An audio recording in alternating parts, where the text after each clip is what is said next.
Okay,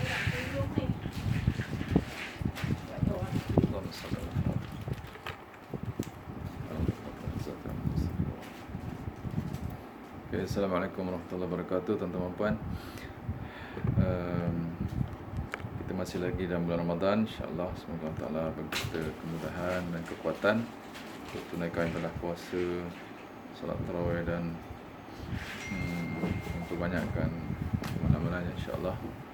InsyaAllah dengan taufik dan inayahnya lah insyaAllah, semata-mata kerana insyaAllah jadi hamba-Nya. Okay, hari ni saya nak sembang pasal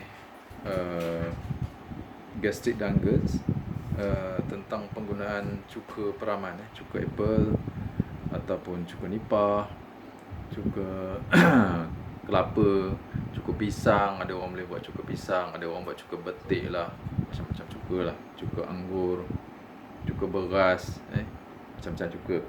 Itu semua ni disimpulkan sebagai cuka peraman, fermented vinegar, fermented vinegar. Kalau cuka apple kita panggil apple cider vinegar. Cider tu saya pun tak faham. So apple cider, mungkin cider tu merujuk kepada proses fermentation lah kan, apple cider vinegar. Okay, jadi nampaknya makin hari makin ramai yang kena gastrik dengan GERD. Lepas tu dengan komplikasi dia, debaran jantung, sesak nafas, melayang, dizziness kan. Lepas tu anxiety dan lebih teruk jadi panic attack kan. Okay, jadi simptom gastrik GERD ni, ada orang ada gastrik saja tak ada GERD. GERD ni acid reflux lah So ada gastrik saja tak ada GERD, jadi dia pedih ulu hati, dia ada main di sekitar perut kan. Ada tu dia dah advance sampai jadi GERD. GERD ni maksudnya acid reflux, acid dalam perut tu naik ke atas saluran makanan, naik esophagus sampai ke tekak kan. Jadi dia rasa macam panas meradang, pedih kan, saluran esophagus sampai ke tekak kan. Sampai tekak jadi tercekik lah, macam-macam lah simptom panas anggota, macam-macam. Jadi kita dah tahu daripada sekian banyak video yang kami dah upload insyaAllah dalam channel YouTube Nizam Bidara ni kan, banyak tentang gastrik, GERD, melayang, otak ego, anxiety, panic attack, debaran, sesak nafas, banyak So kita pergi kepada hari tu saya cerita pasal madu sidir kan, untuk merawat gastrik dan GERD. Sebelum tu kena penggunaan garam alami, garam bukit pink, Himalaya ataupun garam laut kan. Itu semua kita gunakan dalam protokol kita, kami lah protokol kami untuk merawat penyakit gastrik dan GERD, juga anxiety, panic attack, sesak nafas semualah So sekarang ni kita nak cerita secara khusus tentang penggunaan cuka untuk merawat sakit gastrik dan GERD. So bila orang kata nak rawat gastrik guna cuka, orang takutlah sebab masam nanti lagi pedih perut. Betul? Begitu. Jadi sebenarnya cuka peraman, bukan cuka yang putih, cuka kimia tu yang harga 80 sen, RM1 satu botol kan, botol kicap kan, 300 ml. Bukan. Cuka tu tak boleh. Cuka peraman ni cuka yang dibuat daripada hasil pemeraman ataupun penapaian ataupun fermentasi bahan-bahan karbohidrat, buah-buahan kan, bijirin, semua itulah. So terus kita cerita pasal cuka. Cuka yang banyak kat pasaran senang kita dapat cuka apple lah kan, cuka kurma pun ada kan. So kita cerita pasal cuka apple Cuka apple yang saya syorkan adalah cuka apple Brax, sebab dia tulis itu organic certified. So kita sekarang upgrade level pemakanan sihat kita kepada makanan organik. Sikit-sikit kita intro, sikit-sikit, bukan secara semua nak organik. Memang tak mampulah, saya pun tak mampu kan. So sebab dah ada pasaran dan harganya tak berapa mahal cuka apple Brax, apple cider vinegar brand Brax, BRAGGS apostrophe S, Brax, BRAG'(X), Brax. Itu banyak dekat pasar raya, Tesco, Giant pun ada rasanya. Aeon, Jaya Grocer tu memang ada lah, Watson, Guardian dan farmasi-farmasi, rangkaian-rangkaian farmasi juga kan. Alright, insyaAllah. Okay, sebenarnya kenapa cuka boleh merawat gastrik? Kan kita guna cuka untuk merawat luka di kulit biasa dengar orang guna cuka untuk rawat luka. Tapi bukanlah direct kena dengan luka tu ambil cuka tuang kat situ, pedih perit lah, menjerit lah kawan tu kan. Tak boleh macam tu. Kita kena dilute, konsep dilution. Ini konsep dalam pembuatan penawar-penawar homeopati. Jadi saya gunakan kaedah homeopati juga. Kita guna kaedah homeopati. Dia dilution. Kalau homeopati dia guna serial dilution sampai ke tahap trillion punya dilution. Trillion 10 kuasa negatif. Kalau 6C tu 10 kuasa negatif 12, tu trillion lah. Kalau 30C tu 10 kuasa negatif 30. Itu tak tahu berapa kali trillion kan. Dia punya dilution sampai bahan aktif ubat dalam tu dah macam tak ada. So dia ambil energi dia je. Energi.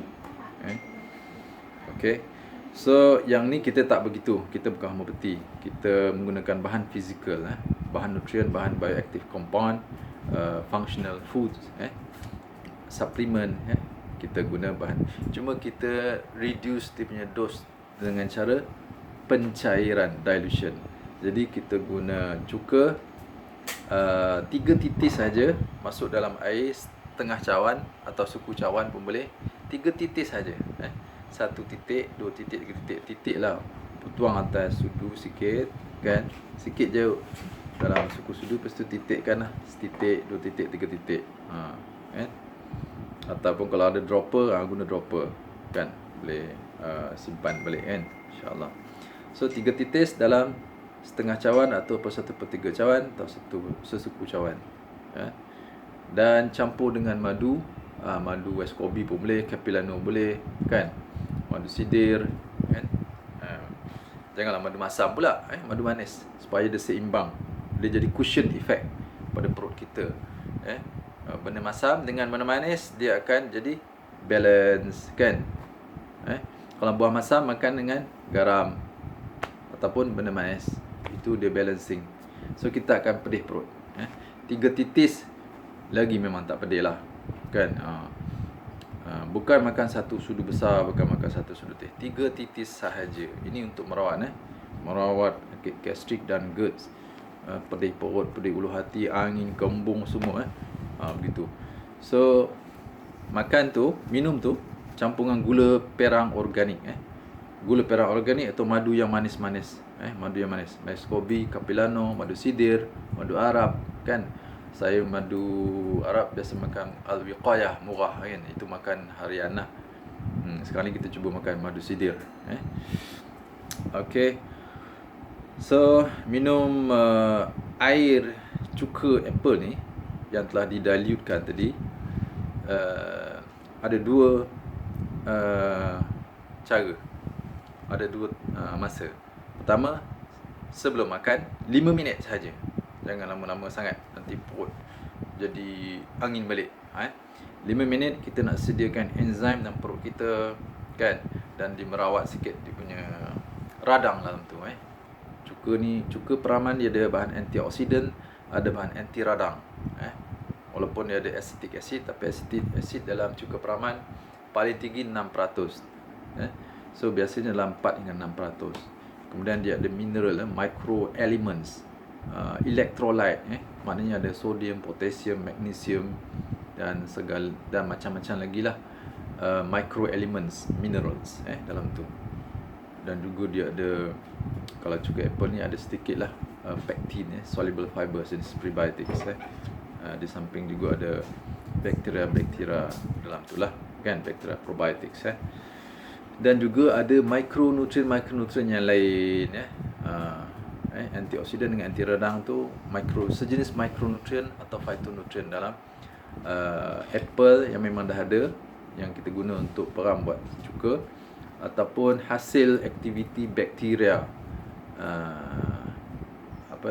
bakteria dipanggil bakteria acetic acid, acetobacter ke, macam itulah lebih kurang.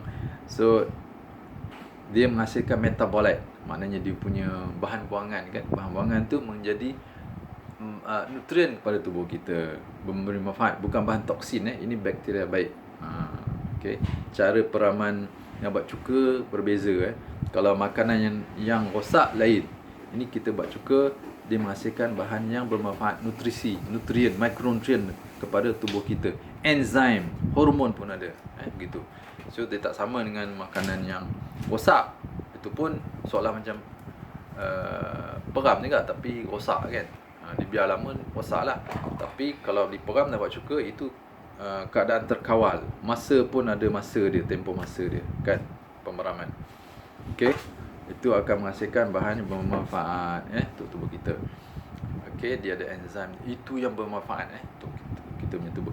Sebab apa kita dilute? Kita tak mahu acetic acid tu banyak. Sebab acetic acid ni dia agak macam mana nak cakap, panas kan. Kalau letak kat kulit dia panas. Kalau ambil acetic acid yang cuka putih tu letak kat kulit, panas kan, macam terbakar.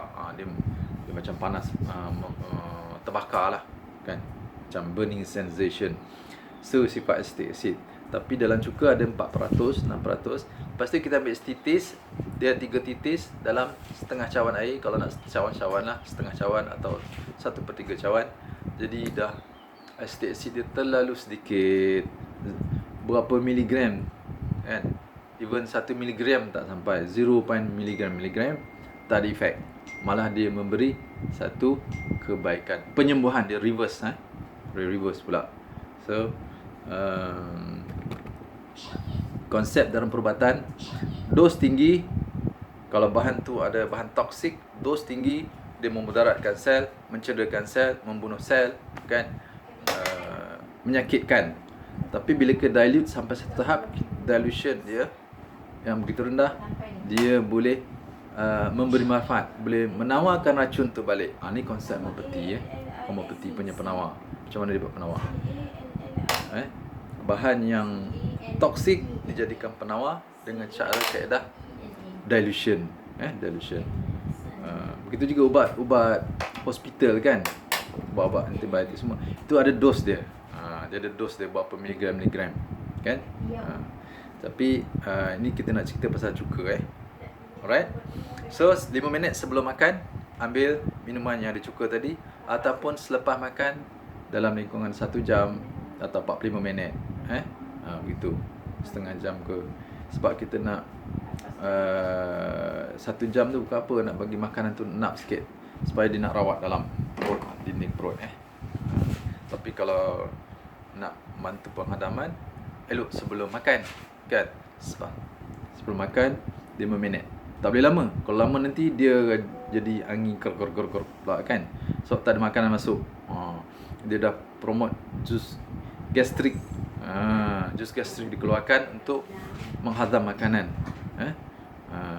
Jus gastrik, jus hempedu kan, enzim daripada pankreas. Itu semua. So itu dia punya manfaat cuka. InsyaAllah InsyaAllah boleh guna. Jangan takut 3 titik dalam setengah cawan air. Takut sangat cawan tak apa, tak ada rasa apa, tak ada masam apa pun. Bau cuka apa pun dah macam dah tak ada kan, sikit kan. 3 titis tu lebih kurang dalam 1 titis saya dah kira 0.1 ml, 3 titis 0.3 ml. Kalau 1 cawan air berapa ml? Ada 200 ml cawan cawan kecil lah. Kalau gelas 300 ml, 200 ml. So 0.3 ml dalam 200 ml. Berapa tu? Lebih kurang 200 kalau kali 5 1000 ml kita kira. Kali 5 jadi maknanya 1.5 ml cuka apple dalam 1000 ml.